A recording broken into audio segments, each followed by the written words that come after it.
Hey, welcome to Tape to Tape, brought to you by the new Ram 1500 Sport, built exclusively for Canadians with the same craftsmanship that goes into these Star Wars ships on my friend Rory Boylan's sweatshirt. You must be excited. You must be excited. I don't have my ticket yet, though, unlike you. I'm just trying to find a spot maybe over these next 2 weeks. We're already committed. We're going Boxing Day. It's a bit of a tradition, and I'm looking forward to continuing it. Been watching the most recent Star Wars films in advance of Rise of Skywalker. Is it out now? Is it out today? Thursday is the day? Today is the day. All right. Today is the day. Very exciting. Glad you could join us from wherever you are in the galaxy, friends. We're going to answer a few questions here today. Can Canada win gold at the World Junior Championship? Sam Cosentino, Sportsnet's awesome prospect Speaking guru, of tradition. yeah, is going to come on and talk about Canada's chances and, of course, the prospects, some already drafted, a lot, and more than usual, or increasingly more so, I guess, now as the dynamic of the tournament changes, more draft-eligible guys to keep an eye on. Will a Canadian club be the next to jump into the rental market as a buyer and seller? I think we're going to tackle that one right now, Rory, because Taylor Hall has been dealt. I think we all agree it was a great move by the Coyotes, a team that is more or less this year's Columbus, a team that hasn't been in the playoffs since 2012, that has been building, that John Chaika's done a nice job of getting some guys under contract there at team-friendly prices. The plan is starting to come to fruition there, and it really felt like the right time to go out and make an addition like that. The cost wasn't prohibitive. I'm guessing you are on board with this move. Yeah, for sure. I mean, the biggest difference between this year's Arizona and last year's Columbus is Columbus had to contend with a really, really tough division, basically from top to bottom. Arizona's first place in the Pacific right now, and there's been so much back and forth for all those teams. Some sputtering wheels there. Yeah, even Vegas seemed to have caught itself, but it was kind of speed wobbling there for a bit. Calgary seems to have caught itself after the coaching change, but Vancouver's going through struggles right now. Depth concerns are rearing their head in Edmonton. They're having some trouble right now. San Jose fired their coach. Goaltending issues, depth issues, all that stuff. So Arizona seems like one of the better, safer bets to actually make the playoffs, which is crazy to say.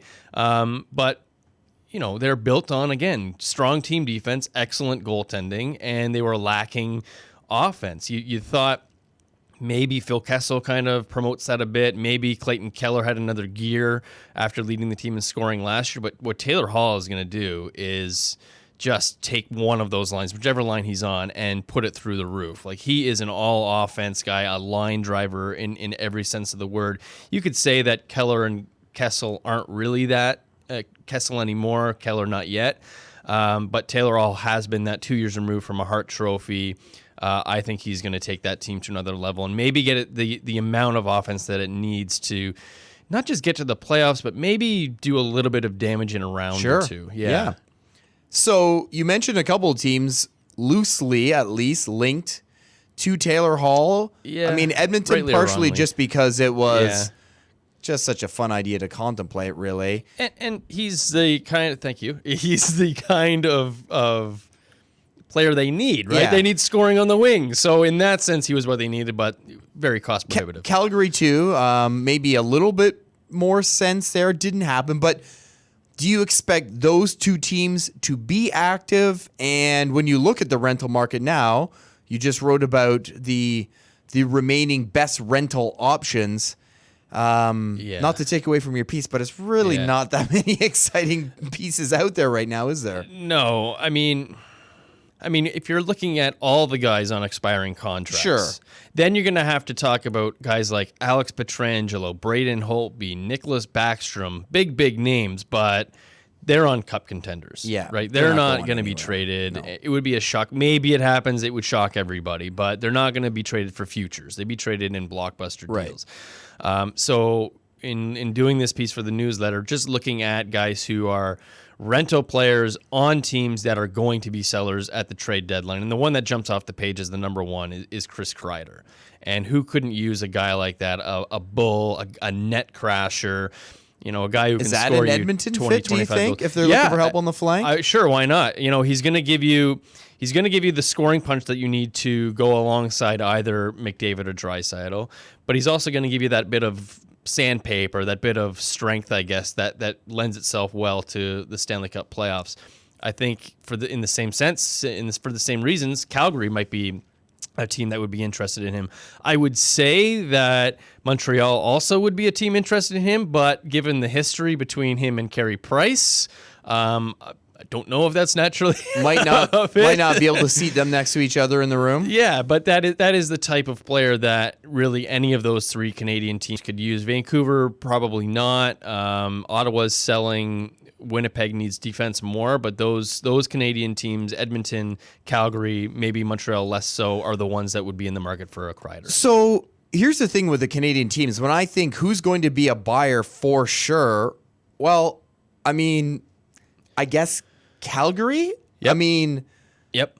But even that is assuming they're going to stay in the race, which it certainly, like you said, seems like they will. Calgary's probably the most likely. I mean, Toronto would figure to be probably in a better spot than it is today. I mean, I think there's a good chance he will have solidified their playoff position by then. Yeah. But they don't have a lot of wiggle room, so I don't know that there's a ton they can do. And then the other teams, I mean, Ottawa, you would think is going to be a potential seller, but at the same time, Jean-Gabriel Pageau seems like a guy they might want to keep around. Maybe. And the other ones could go either way. I mean, Edmonton still preaching patience. Ken Holland has been pretty on the record about not trying to cut corners here. Now, if the Oilers have, shown that they're a good bet to make the playoffs by then, I think because of the history there and the lack of playoff appearances, there might be an inclination to go out and get a winger, but they could still really be going either way. Yep. And same with Montreal and Vancouver, right? And the Canadians, for sure, I would think could go either way and end up maybe selling a piece or two if it came down to it. Vancouver, I don't know, maybe a Levo, maybe a Tanev, or guys who, if they fall out of it, could potentially be moved as future UFAs come July 1. Yeah, this is the thing with Vancouver, is that sometimes it doesn't look like they're there quite yet. Yeah. But the JT Miller trade in the summer defined their window this year or next year. The return on that, going back to Tampa Bay, part of the return was a first-round pick, either this year or next year.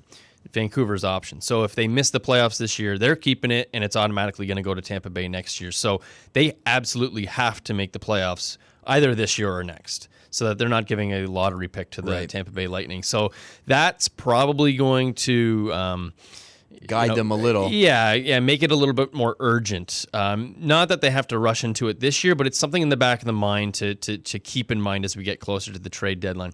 Edmonton, while they should be interested in a guy like Kreider, I wouldn't put them as a favorite to land him, because he's not going to pull back the same value in trade that Taylor Hall did, but he's probably going to pull back a first-round pick for the Rangers. And that, again, is a move that Edmonton is going to be maybe a little bit more cautious to make. They're maybe more likely to be in the market for a Pageau or a Tyler Toffoli.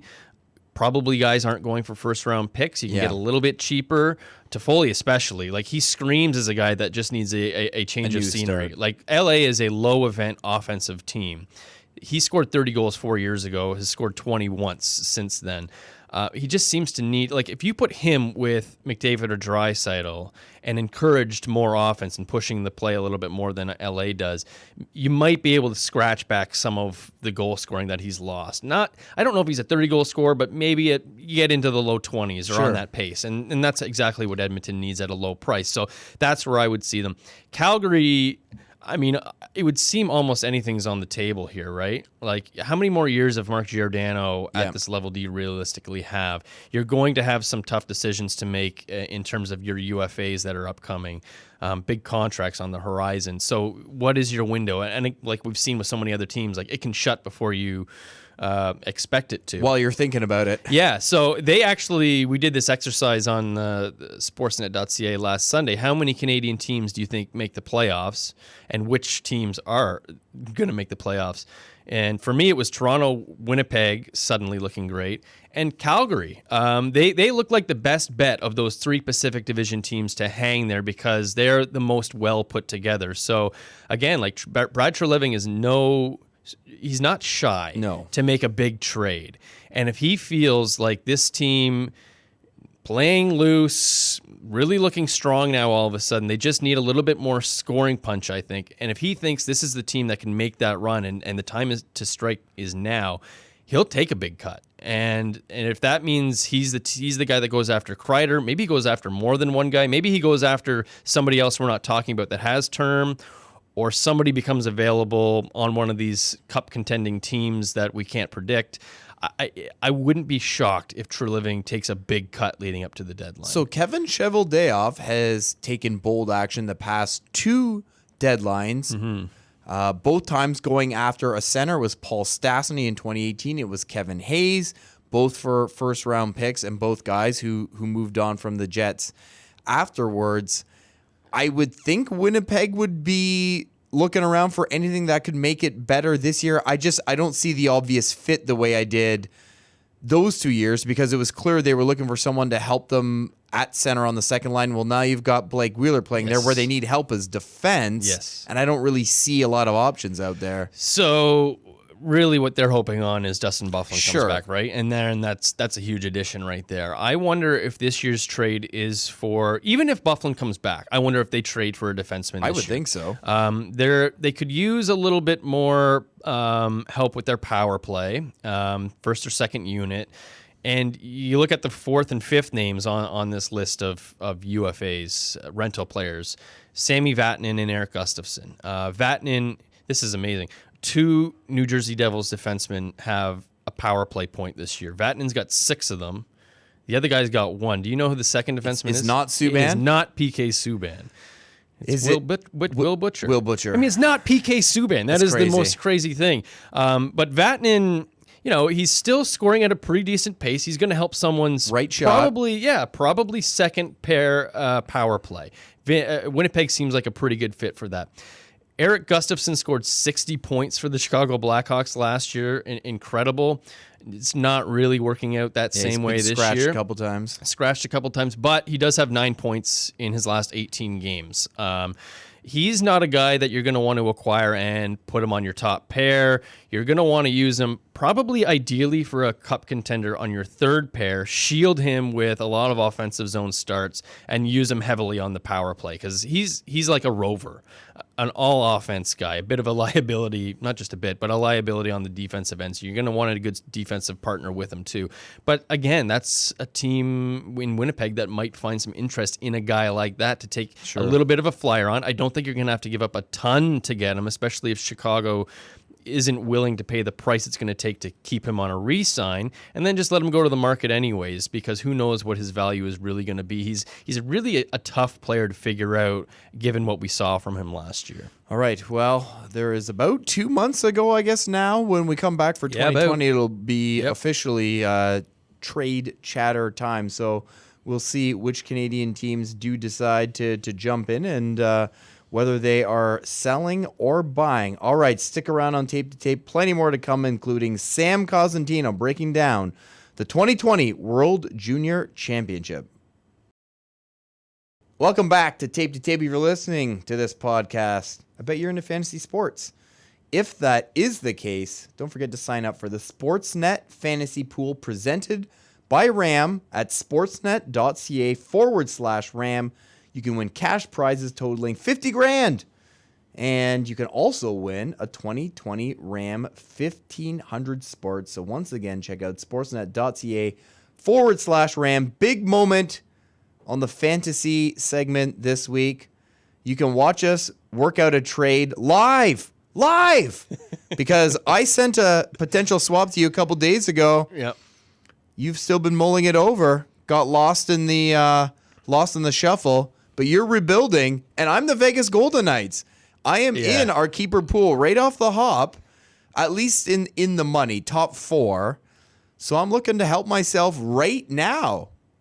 David Perron for young buck Philip Hedl. I'm offering up the next generation of Ranger stars for your clunky guy who's having a good year and is probably going to stop scoring anytime now, right? It's a good offer. Yeah. I mean, is he going to stop scoring I anytime hope now? not. You trade him to me. Yeah.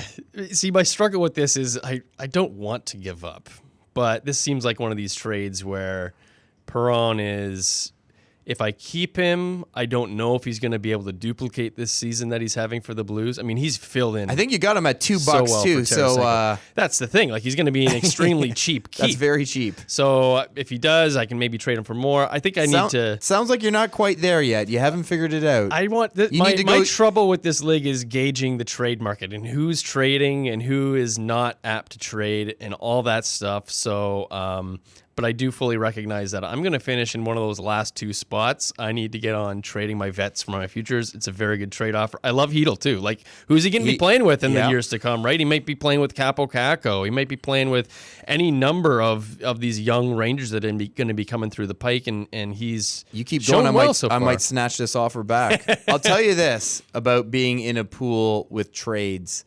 Especially a keeper pool where you're, contemplating building them for the future and all that stuff.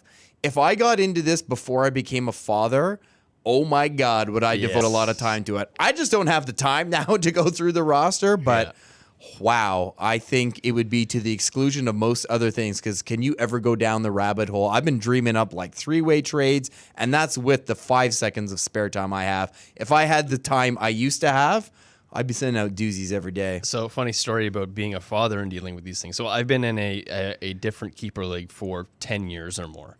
And when my daughter was on the way, not last July, but the July before, I aggressively tried trading everything away to rebuild, knowing that I wasn't going to have time to keep up on this.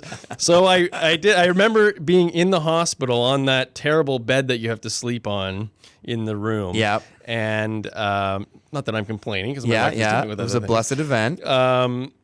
And sitting on that thing, texting the guys in my league, trying to work out all these trades. Sell every last piece. Sell every piece. And I'm just starting to come out of that now.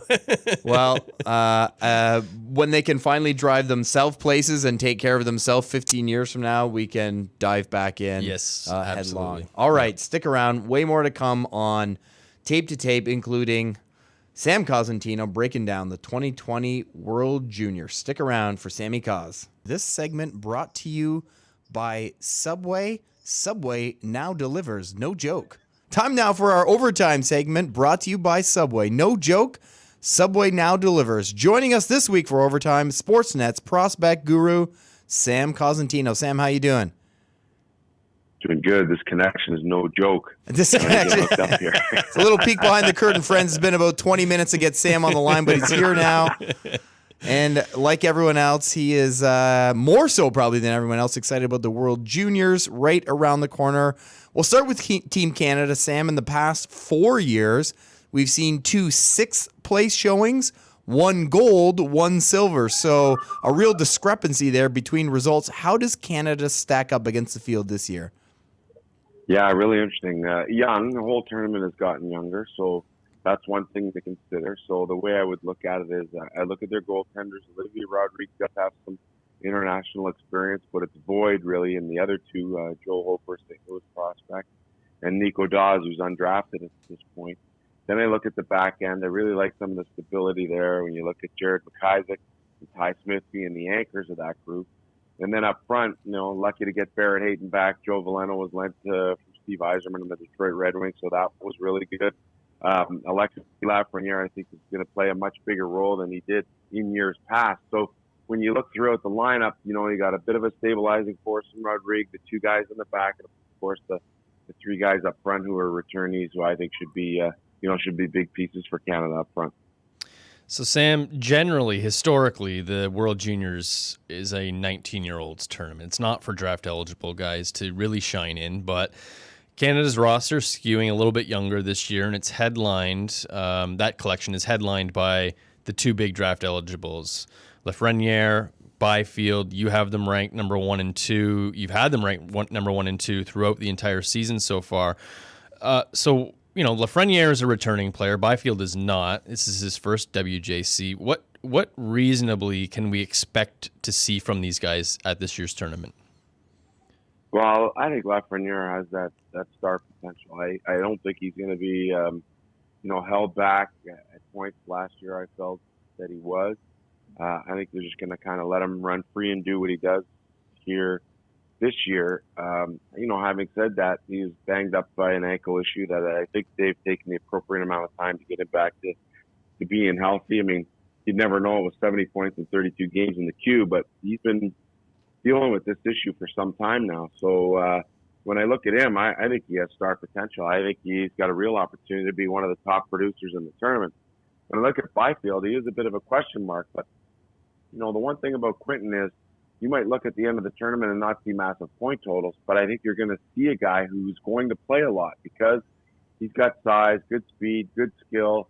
The fact of the matter is, on this team, he can play in a couple different spots in your lineup.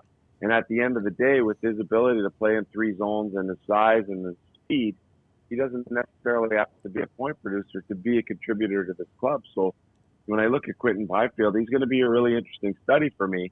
Having said that, against guys that are 23, 24 years old in the U Sports games, he didn't look out of place, didn't look like he was getting muscled away from pucks. His skill and his speed all played particularly well. The other thing I like about this, when it comes to these two guys, I think they're both well aware that they're probably 1 and 2 in this draft. And, it's been Lafreniere for 2 years now because he's a late birthday. Byfield has jumped onto the scene here this year. And there'd be a lot of people out there that would look at a 6'4", 215-pound center and say, maybe that's the direction I'm going to go in. So not only do you have, one player is a returnee, one guy who's fresh on the scene, but you have that internal competition, knowing that this event is so highly scouted that, hey, against this type of competition, this is going to provide scouts with some really good looks. And who knows, by the end of it, maybe Byfield escapes from this thing as the number 1 ranked prospect. So that leads perfectly into the follow-up question I was going to ask, in that, you have had them ranked Lafreniere number 1, Byfield number 2 since your first rankings dropped in October. But how close was that decision really, and has it been getting closer as these months have gone along, or like what is the gap between those two right now?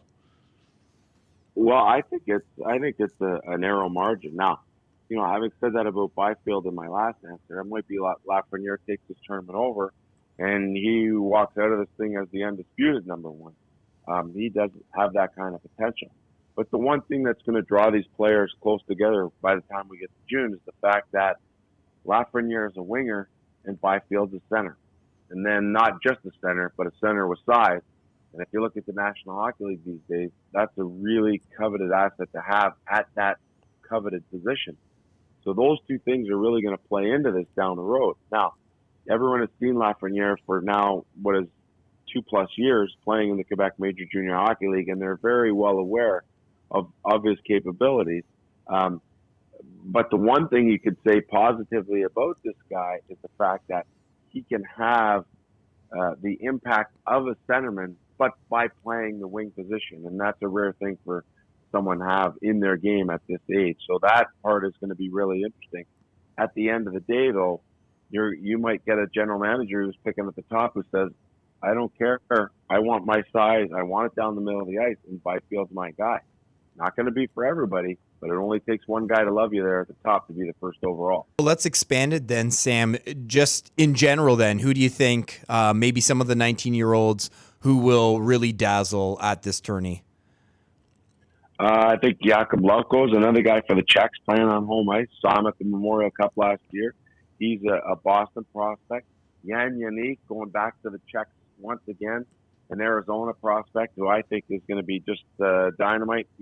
Everyone's going to have their eye on Kevin Ball because he was part of the big trade with Taylor Hall. I look at Dylan Cousins from the Buffalo Sabres as a guy who's going to probably do some damage here for Canada. Nico Gross, who plays for the Swiss. He's a New York Rangers prospect. Lassie Thompson, Ottawa Senators, got away from him a little bit. Rasmus Kopari, the Finns. He plays with the he's an LA Kings prospect. You have Dominic Bach for the Germans, who's a Carolina prospect. He's already been traded once in his NHL career. Bowen Byram, Colorado Avalanche. So you have that wide variety of NHL high-end players, but again, not necessarily from the Canadian team. Of course, Lassie Thompson, as we mentioned already, would be one of those guys, from the Ottawa organization who was taken in the first round last year.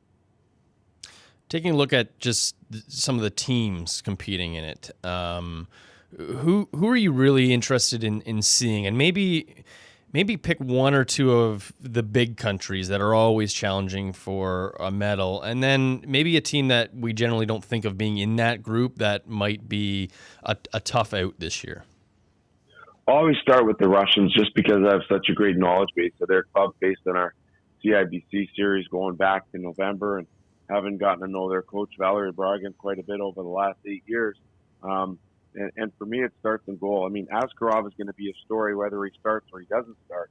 At some point, he's going to play in this tournament, and he may very well walk in there and be the number one guy.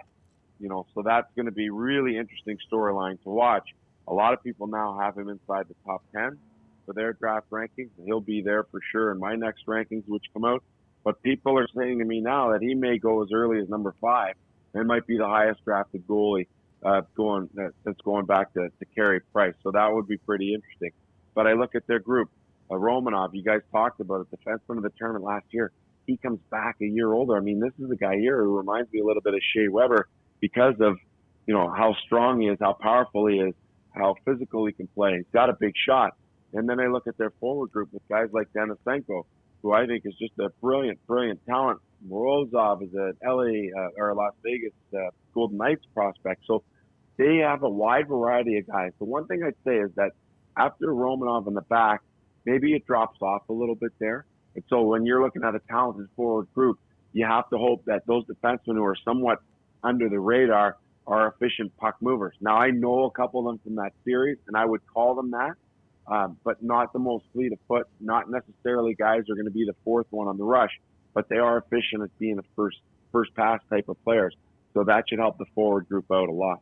So I really, really like the Russians, especially if this guy, Askarov, plays like he has in other international events. They might be playing for a gold medal. The next team I'd look at is the Finns. They've been riding quite the roller coaster here when you look at the last few years. 2 years ago, we're talking about this team as being a relegation team. Who would go figure, and then they come back last year, and then they win the whole thing. So they're an interesting group. But again, I like their back end. I know that we talked about Thompson. We talked about, guys like Kupari up front, Tony Uutanen on the back. They've got a lot to offer. They play a North American style, yet they're used to playing on international ice. So they're a team, to me, that's always in the mix because of how hard they play, the work ethic, and the skill at times can be undercover there for the Finns. The one team that I really want to talk about is maybe being that upstart team, and the team that no one's really given any credit to is the Germans. Now, unfortunately for the Germans, they're in the difficult group with Canada, the U.S., the Russians, the Czechs. That's going to make life difficult right off the hop. But I would go on record saying right now that they're going to come up and bite someone in the rear end here that's not expecting it. And usually that Canada is the Russians because they tend to sleep their way through games against what they would consider lesser competition. But Dominic Bach, Moritz Seider, Reichel, Tim Stützle, we're talking about as being a first rounder here early in the first round. They've got some talent that no one's really given them the kind of credit for. Is it younger? Yes. But I think they have a couple of guys that can get things done offensively as opposed to typically playing that keep away, trap, don't let the other team score type of hockey. I think they're going to be a little bit more aggressive, and I do think they're going to sting somebody here at this event. So that's the one team that I'll be really keeping a close eye on for sure. Well, this tournament is, I'd say, at its best when you get a Cinderella team in the mix like that. So it'd certainly be fun to see the Germans fill that role this time out. Sam, enjoy the tournament, and we'll talk to you after to see whose stock went up and whose went down. Okay, thanks a lot, guys. Great talking to you.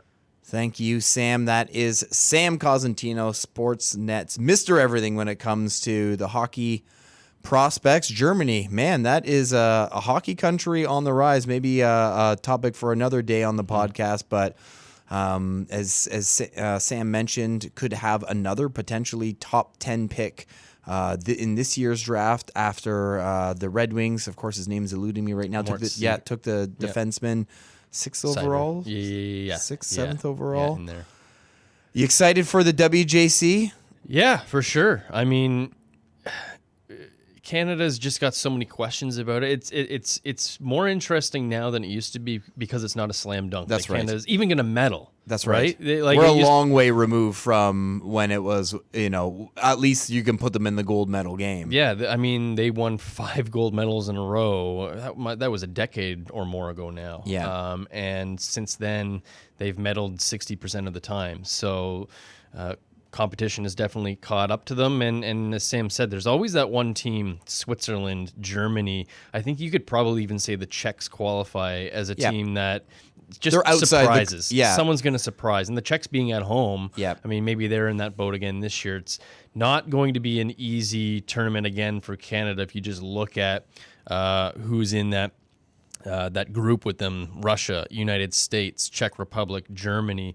It would take a lot for them to not advance to the medal round, but it's definitely going to be an uphill battle for them. All right. Well, as I said, we'll definitely have to bring Sam back on in the aftermath of the tournament to see who, in his estimation, raised their stock a little and who might be down a bit. Thanks again to Mr. Cosentino for joining us. We're going to take sort of a little break here on the Tape to Tape pod over the holidays.